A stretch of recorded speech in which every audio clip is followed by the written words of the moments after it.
जय श्री राधा कृष्ण मित्रों। आज हम कर्ण के जन्म की कथा सुनेंगे। महाभारत में एक योद्धा ऐसा था जो जन्म से राजपूत था, लेकिन जीवन भर उसे सूत पुत्र कहकर अपमानित किया गया। वह वीर था, दानी था और सबसे अधिक दुखी भी। उसका नाम था कर्ण। आज सुनिए सूर्यपुत्र कर्ण के जन्म की वह कथा, जो भाग्य, लोक लाज और त्याग की सबसे दर्द भरी कहानी है। बहुत समय पहले कुंती अपने पिता के घर रहती थी। एक दिन वहां महर्षि दुर्वासा आए। दुर्वासा ऋषि क्रोधी स्वभाव के थे, पर कुंती ने उनकी सेवा इतनी श्रद्धा और प्रेम से की कि ऋषि अत्यंत प्रसन्न हो गए। उन्होंने कुंती से कहा, वत्से, मैं तुम्हें एक दिव्य मंत्र देता हूँ। इस मंत्र के जाप से तुम किसी भी देवता को बुला सकती हो। कुंती मंत्र की शक्ति सुनकर आश्चर्य में पड़ गई। उनके मन में जिज्ञासा जागी कि यह मंत्र सच में काम करता है भी या नहीं।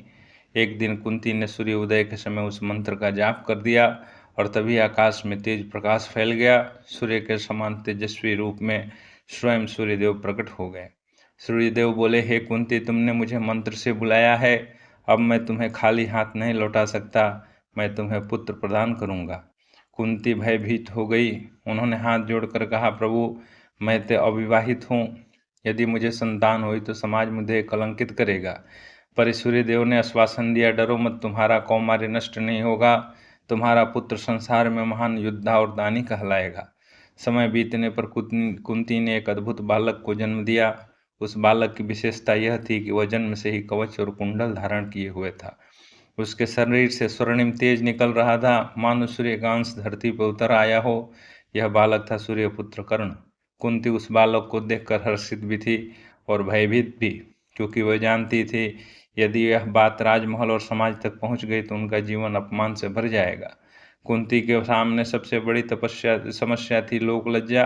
वो रोती रही, तड़पती रही, पर अंत में कठोर निर्णय लिया। उन्होंने बालक को एक सुंदर टोकरी में रखा, उसके साथ कुछ वस्त्र और आभूषण रखे और कांपते हाथों से उसे गंगा नदी में प्रवाहित कर दिया। कुंती की आंखों से आंसू बह रहे थे। वो बोली, हे देव, यदि मेरा पुत्र सच में महान है तो स्वयं भगवान उसकी रक्षा करेंगे। और गंगा की लहरों में वो बालक बहता चला गया। उसी समय चंपा नगरी के पास एक सारथी अधिरथ और उसकी पत्नी राधा नदी किनारे आए। उन्होंने टोकरी को बहते देखा। जब टोकरी खोली तो अंदर दिव्य बालक को देखकर राधा की आंखें भर आई। राधा ने कहा, यह साधारण बालक नहीं, यह देवपुत्र है। अधिरथ और राधा ने उसी क्षण उसे अपना पुत्र मान लिया और वही बालक आगे चलकर कहलाया राधेय कर्ण, जो जन्म से राजपूत था पर जीवन भर सूत पुत्र कहलाकर संघर्ष करता रहा। और यही संघर्ष आगे चलकर महाभारत के सबसे दर्द भरे योद्धा की कहानी बन गया। जय श्री कृष्ण।